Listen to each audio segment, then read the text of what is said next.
Good morning बच्चों। हम सभी प्रभु परमात्मा के बच्चों को बहुत सारा प्यार, आशीर्वाद, शांति। दोस्तों, आज एक मैं नया टॉपिक लेके आई हूँ। भक्ति के ऊपर है ये टॉपिक। हमारे परमात्मा की कृपा से ये वीडियो को शुरू करते हैं।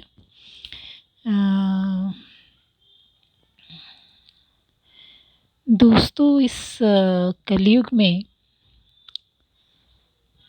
हम सभी ईश्वर के, परमात्मा के जो बच्चे हैं, हर किसी के घर में हम पूजा पाठ करते हैं, मंदिर जाते हैं। तो दोस्तों, आपसे एक बात मैं ये बताना चाहती थी कि हम अगर किसी भी देवी देवता की पूजा करें तो इस कलयुग में हमें स्वयं को उनके काबिल पहले बनाना है, फिर उनकी पूजा अर्चना करना है।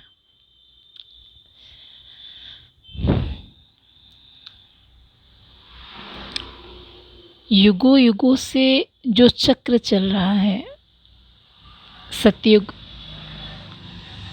त्रेता युग, द्वापर युग, त्रेता युग और सतयुग और कलयुग, ये सारे युगों में एक्चुअली देवी देवताओं का पूजा जो है त्रेता युग को माना जाता था। क्योंकि त्रेता युग में दोस्तों ऋषि मुनि रहा करते थे, जो कि वो यज्ञ, तप, जप, मंत्र द्वारा सिद्धि करके अपनी भक्ति से देवी देवता को पूजा करते थे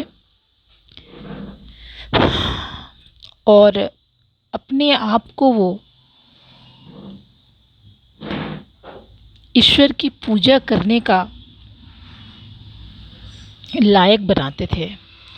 जो कि इस कलयुग में हम सामान्य इंसान को देवी देवताओं का भक्ति पूजा करने से पहले स्वयं हम अपने आप की जीवन मुक्ति की कोशिश करनी चाहिए।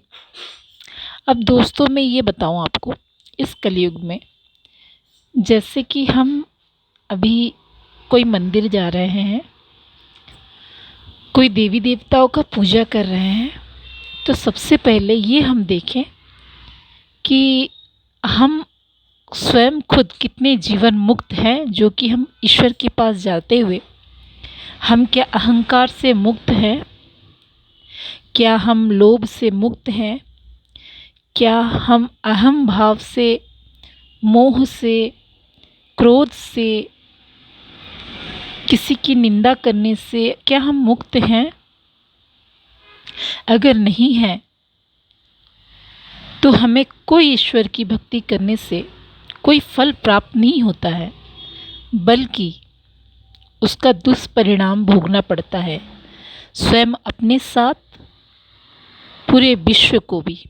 क्योंकि दोस्तों, हमारी वाइब्रेशन ही हमारे ईश्वर तक पहुंचती है। यानी कि अगर हम स्वयं, हमारा मन चित्त पवित्र नहीं है, तो हम जिसकी पूजा करते हैं, जो स्वीकार करता है, क्या वो ईश्वर ही है? अगर आप स्वयं अपवित्र हैं, आपकी चित्त पवित्र नहीं है, आप जिसको पूजा करते हैं, जो स्वीकार करने वाला होता है, वो ईश्वर नहीं होता है। ईश्वर के रूप में कोई और स्वीकार करता है, जिससे कि उसका दुष्परिणाम पूरे संसार को भुगतना पड़ेगा। अगर हम जीवन मुक्ति की मार्ग पे इस कलयुग में रहें, जीवन मुक्ति ही हमारी सच्ची भक्ति है। कोई देवी देवता को आप पूजा ना करें, कोई मंत्र जप ना पढ़े, कोई पूजा पाठ ना करें। आप जिस देवी देवताओं को अपना स्वयं का स्नेह, भक्ति समर्पित करना चाहते हैं, उनके प्रति आपकी सच्ची श्रद्धा भक्ति ही उनके जैसा बन जाना ही वही आपकी असली भक्ति है। आपके अंदर अगर अहंकार है, मोह है, लोभ है, पाप है, क्रोध है, अहम भाव है, दूसरे के प्रति दया नहीं है, अगर आप भक्ति करते हो तो वो ईश्वर तक नहीं पहुंचती है, बल्कि वो किसी और तक पहुंचती है, जो कि दुष्परिणाम आपको भुगतना पड़ता है। हमें सबसे पहले कलयुग में, जैसे कि ये शुरुआत के युगों से ये स्टोरी है, आदि अनादि से, जैसे कि हम बिंदु रूपी से देवता स्वरूप आए, देवता स्वरूप से हम मतलब भगवान स्वरूप आए, भगवान से हम देवता स्वरूप आए, देवता से हम भगवान बने, अपने भक्तों के प्यारे बने। उसके बाद हम जो है इस कलयुग में अभी हमें ब्राह्मण स्वरूप धारण करना है। ब्राह्मणों का जो गुण है, जैसे युग के अनुसार जितने जितने गुण आते जाते हैं, मनुष्य उसी हिसाब से चलता है। अब इस कलयुग में हमारा जो गुण है, जो पूर्णतः खत्म हो रहा है, तो इस कलयुग में रहते हुए भी अपने गुण को ब्राह्मण स्वरूप बच्चे बनके सात्विक गुण धारण करके हमें सत्य की मार्ग पे, धर्म की मार्ग पे रह के अपने हर कर्म में पवित्रता, वाणी में पवित्रता, दृष्टि में पवित्रता, श्रवण में पवित्रता रखते हुए हमें पूर्ण रूप से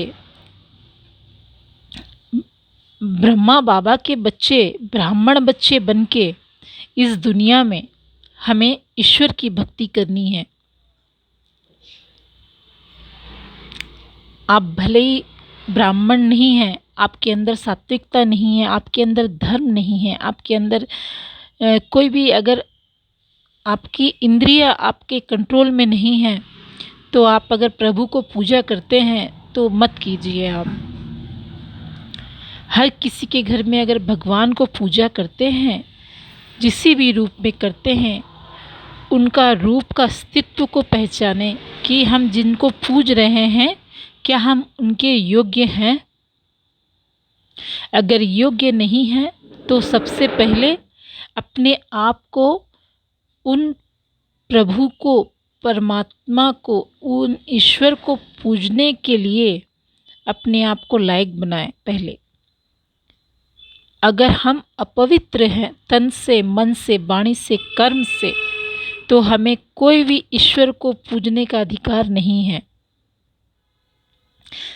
आप किसी को भी पूजा ना करें, कोई घंटी ना बजाएं, कोई मंदिर ना जाएं, किसी की आह्वान ना करें, पर आप अपने कर्म में पवित्रता, धर्म में पवित्रता, मन में पवित्रता, तन में पवित्रता अगर रखते हैं, तो वही आपकी ईश्वर की सच्ची भक्ति कहलाती है, जो कि इसी को कहते हैं, इस दुनिया में रहते हुए अगर हम जीवन मुक्त हैं, ना हमें किसी के प्रति कोई लोभ है, ना कोई मोह है, कोई ना पाप करना है, ना कोई किसी के प्रति आसक्ति है, ना किसी से घृणा है, ना किसी की निंदा करना है, ना किसी की चुगली करना है, ना अपशब्द बोलना, ना किसी के मन को कष्ट देना है, ना कभी किसी के बारे में कोई अहित सोचना है, वही ईश्वर की सच्ची भक्ति है। दोस्तों, इस कलयुग में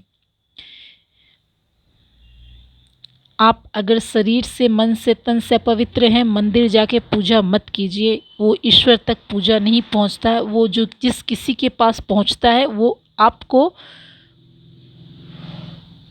अच्छे फल के जगह गलत परिणाम भुगतना पड़ता है हम सभी को। तो हम सभी को ईश्वर की भक्ति तभी करना चाहिए जब हम उनके योग्य बन पाएँ, क्योंकि ईश्वर एक बहुत ही पवित्र ऊर्जा है और हमें अपने तन मन के साथ अपने कर्म इंद्रियों को पवित्र रखते हुए उनकी पूजा अर्चना करनी चाहिए। या तो आप अपने आप को उनको समर्पित करते हुए जीवन मुक्ति के मार्ग पे अगर चल रहे हैं तो वही आपकी सच्ची ईश्वर भक्ति है। आपको कहीं जाने की ज़रूरत नहीं, किसी भी गुरु की ज़रूरत नहीं, किसी भी ईश्वर की ज़रूरत नहीं है। आप स्वयं अपने आप को ईश्वर को समर्पित करते हुए अपने जीवन को मुक्त कीजिए और वही आपकी रियल में ईश्वर भक्ति कहलाएगी। ओम नमः शिवाय। Thank you so much. God bless you all. Love you all.